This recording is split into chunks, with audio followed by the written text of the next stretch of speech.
my channel, and if you're new, welcome to my channel. My name is Hannah and welcome to Bahannahpie.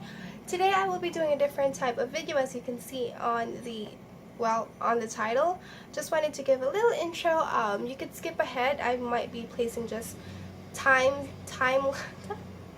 time lapse, but like the time thingies at the bottom to see to help you out, because I will be just giving a little short intro. I never knew that there was a community in YouTube that talked about books, so when I found out, I was thrilled because I love to read, and knowing that there's an avenue for me to just discuss or hear people's thoughts, that was awesome. So actually this is my fourth attempt. First one, everything was all over the place, so I was like, no, this is not going to work. Second, it was too long because I was giving like the whole story instead of my thoughts. And third, just before this, I was halfway through, stop recording. So okay, anyway, so yeah, let's go to the non-spoilery part of the book.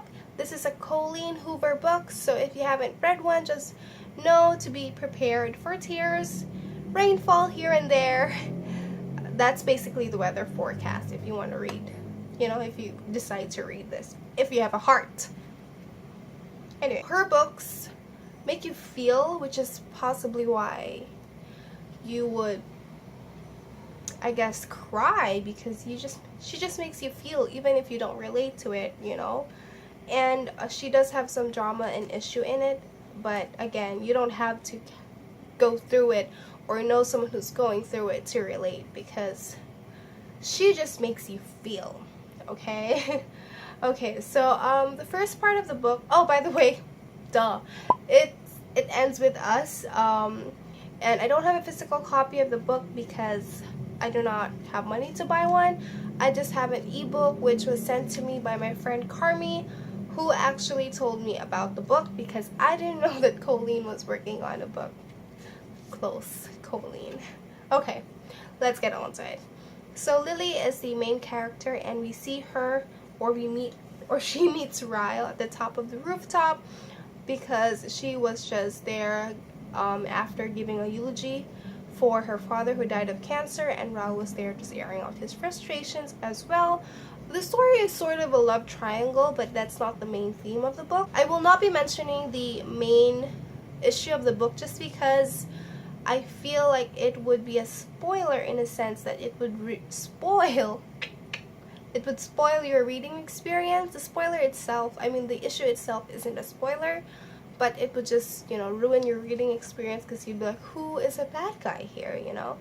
And instead of just delving into the story and just be into it, that's not gonna happen. I guess that's it for the non-spoilery part. If you just want to go ahead and read the book, go ahead. I feel like it's better to dive into it without knowing anything else. Yeah, go ahead and read the book and come back after, or if you haven't read the book and you want to know more, then go ahead if you want to be spoiled. Okay, so let's get on to this. At the rooftop, I felt very all the bright places, and I was like, oh, so cute. And then I remember it's like a whole book, and I remembered what all the bright places was about, and I'm like, oh shoot. Okay, Hannah, be prepared. Tears, tears, tears. Okay, so yeah, first time we met Ryle, I instantly fell in love with him, his humor, his bluntness, and I just love him. They have this thing called Naked Truths, where they're just being blatantly honest with each other, and I love that. I feel like it's so cute. So cute. And we also find out that Lily's dad physically abused her mom, and that she didn't actually like feel sad or feel bad. That she didn't feel bad that her dad died. We also find out that she has these journals which she addressed to Ellen DeGeneres. She addressed it to Dear Ellen. It's so cute. We also find out or find more of the details of the physical abuse in the book, in the journal, and also with her relationship with Atlas, who is a homeless guy who she lost her virginity to, and this is actually one of the naked truths that she told Ryle. We see more of their relationship there, and one of the things that stung me was when she saw her dad rape her mom, and her mom was like, dear, please be quiet, and in her head that was like, dear, please be quiet as you are raping me in front of our daughter. And I was just, damn, like, oh my god, you know, like, fuck, I was I was just pissed, okay? Anyway, yeah, actually I thought that Ryle's or like the issue for this is Ryle being, you know, committophobe, because he was so focused on his career, and he was blunt at the beginning saying that he is not into like serious relationships. So I thought that that was his thing, but little old me is just very innocent, thinking it's as simple as that. No.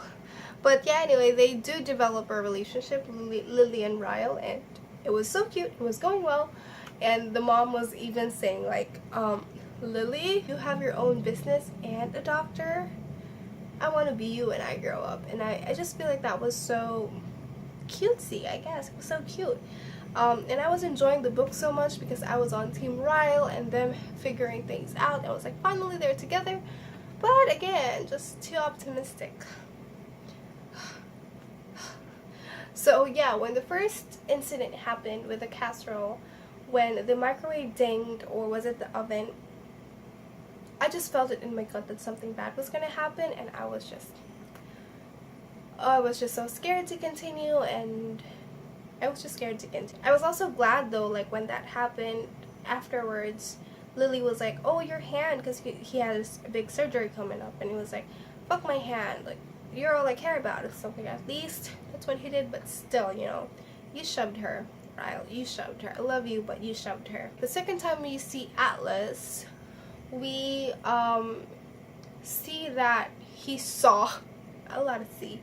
He saw the bump, and he immediately thought that it was physical abuse. At the time, we thought he had someone else already. He had a girlfriend. So I thought he was just being protective because he was trying to repay Lily, because initially she indirectly saved his life. So I thought that was it. There was nothing more to it. But again, I was just being very optimistic because I'm Team Ryle. Everything ends with that, I guess. And the second time she was physically abused, assaulted, we find out then why he gets this way. We find out the reason. We find out his past with his brother, that he accidentally killed his younger brother, and that he gets these blackouts, and that's when he gets these rages. So they thought of like, oh, okay, so maybe let's just walk away from each other whenever we have like, when the argument's getting heated up, so to avoid that. And I was glad because it worked for a bit, and then something else happened, and then he, I guess, raped Lily, but not really, because they lost consciousness as well. It wasn't clear, but still he just abused her, and it was sad because Lily had no one to talk to. She couldn't talk to her best friend Alyssa because she is Ryle's sister. She couldn't talk to her mom because her mom might just say to just push through. These are what relationships, marriages are about. These are just problems you have to overcome. And she's scared more because she's scared of actually being talked into it. And what broke my heart even more was that when she got Atlas's phone number, which was the reason why she was assaulted the second time, because she had Atlas's phone number, was that she memorized Atlas's phone number like a day or the second that she got the number, because she knew in her gut that she was going to need it in the future. And that to me just broke my heart. I was sad. And when she was over at Alice's, she was thinking stuff like, well, maybe if I didn't keep his number, what if I never saw him? What if I never kept the journals? What if I never kept the magnet? What if I was just being honest and this wouldn't have happened? And thankfully she stepped out of it, because she was making up reasons again and trying to be her mom and, you know, victim blaming herself. So yeah, during that time too, after she spent some time, like a day or two over at Atlas's, she went back home. Atlas was over in England for, I'm not sure if it was an internship or a seminar. Alyssa didn't know what was going on, but she felt something was off. So she actually tricked Lily into telling her the truth. And what touched me was that Alyssa said something along the lines of, Ryle is my brother and I love him, but like if you go back to him, I won't talk to you again, or something like that. Like, I won't talk to you again, or I will be angry at you, or something like that. But it just speaks so much about her friendship, because she's not fixated on, oh, happy complete family, like my brother is married to my best friend and stuff like that. So that touched me, because her best friend's life means a lot to her. We also find out that Lily talked to her mom. Here we find out that because at the beginning, Lily did the eulogy, and what pissed her off was that she didn't want to do it, but she was forced to. Well, she's a daughter, and her mom was saying that, oh, you could just say 5 good things about your dad. And when she went to the podium, she was like, my mom told me to say 5 things about my dad, and she was just silent. After that, she didn't say anything, and her mom regarded that as stage fright, nervous breakdown, and just a blank, just drew a blank. In fact, she did it on purpose because she hated her dad, and she implied that nothing is good about him. So during this talk, her mom actually said that she knew what Lily was doing. She felt that Lily was so brave at the time, and that just made me tear up, because it was like, yes, mom, yes, your daughter is brave AF. Yeah, because she was, initially Lily was pissed, because even in her dad's death, her mom was still protecting him. But I guess in a sense, yes, but at least now we know that her mom did know the truth, and it was just touching. And then we also find out that because Lily opened up about the physical abuse, and her mom was talking about limits and never losing sight of the limits. And she was talking about, like, the first time she was hit, and then the second time, the third time, she was like, oh, I can still take it more. And then the 5th time, it was just a slap. So it was like, oh, it wasn't as bad as the first one. So, and she just keeps losing sight of the limit, so that's why. And she also said something like, if Ryle truly loved you, he wouldn't beg you to come back to him. But we all know how much Ryle really did love her. It's just that, he has issues, my baby. Yeah, when we find out that she was that strong, like her mom was in a way strong in her own way. Lily also said, Mom, I want to be you when you grow up. And she's, oh, so much cutesy feels. So much cutesy feels. Lily finally gives birth. And that's when she finally decides to have the divorce. Ryle basically broke down, and along did I. Oh my god. When Ryle broke down, you guys, I just kind of lost it. I was like, baby.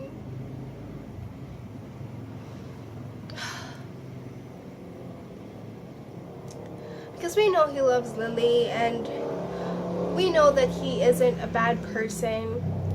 Like, at the beginning, he said something like, there are no bad people, they're just people who do bad things, or just sometimes do bad things, and he's like that. He's not a bad person, but yeah. When Lily saw how how Ryle interacted with her daughter, that's when she remembered how her relationship with her dad was. And she knows that her father was a good person, but her father just did bad things. Like, he just hit her mom, and for her, the good does not outweigh the bad. And that's how she always sees her father, and she doesn't want that to happen for Ryle and their daughter. She doesn't want to taint that relationship. I feel like it was really, really cool, because in that sense, she was also being selfless, because she was thinking about Ryle's relationship with her daughter, like future relation. And what got to me was when when Lily was like, what if your daughter comes up to you one day and be like, Daddy, my boyfriend hits me, but he loves me. He said he won't do it again, stuff like that. I was like, oh my god, stop making Ryle cry, okay? So yeah, Lily's aim was just to end the physical abuse, the cycle, with them. So it ends with us. So yeah, of course, I'm happy that she ends up with Atlas in the end, and not with someone who's abusive, physically abusive. But again, I already fell in love with Ryle, so I am sad about that. And I would love a sequel to this, maybe more on Atlas, so I can fall in love with Atlas, because Ryle's the man for me, you know, like. And then we also see the author's note, and Colleen Hoover wanted to change the story a lot because she fell in love with Ryle as well, but she wanted to remain true to the story, because it was sort of based on true story, like based on like physical abuse, because that's like the household she grew up in. Her mother was physically abused by her father, and her dad was just like Ryle, smart and witty and charming and handsome, but they hit their wives. So she wanted to remain true to that story, and I kind of appreciate that too. And what kills me the most is that the casserole, was it lasagna, story was based off of that, and I was just, that was sad. But yeah, basically I am glad she wrote this book because it gives us an inside point of view, the victim's point of view. Because for us looking from the outside looking in, it's so easy for us to be like, well, you should just leave them. They don't love you if they hit you. You should just leave them. But of course, there's more to it. Yeah, I'm glad she wrote this. To let you know, the only other book that has ever affected me this much, and both books do not apply to me at all, but you know, her writing style is hopeless, because I don't know, she just really does make you feel. That's just a talent, you guys. So yeah, so that's it for the book. Again, I do love the book, even if I am sad for Ryle. Maybe that's why I love it even more, because it is very realistic. So overall, my rating for this book is 4.5 cherries on top of my pies. Just because again, I'm in love with Ryle, and I didn't feel that much for Atlas, because again, I feel like I need a book for Atlas. So that 0.5 may be the, I guess, the bargaining point, Atlas. So yeah, that's it, you guys. If you like my book talk, then like the video, subscribe if you haven't already, comment down below, and follow me on to my other social media accounts so we can be buddies over there. And also let me know if you want me to do more book talks, and suggest books for me to read as well. And also what else and if you feel like this is not something I should do, then just let me know too, so that I could provide more, I guess, content that you guys would like. And oh, I did film this look. I might be uploading it next week though, and I'm sorry for my voice. I am recovering from some fever and cough. So that's it. Bye guys.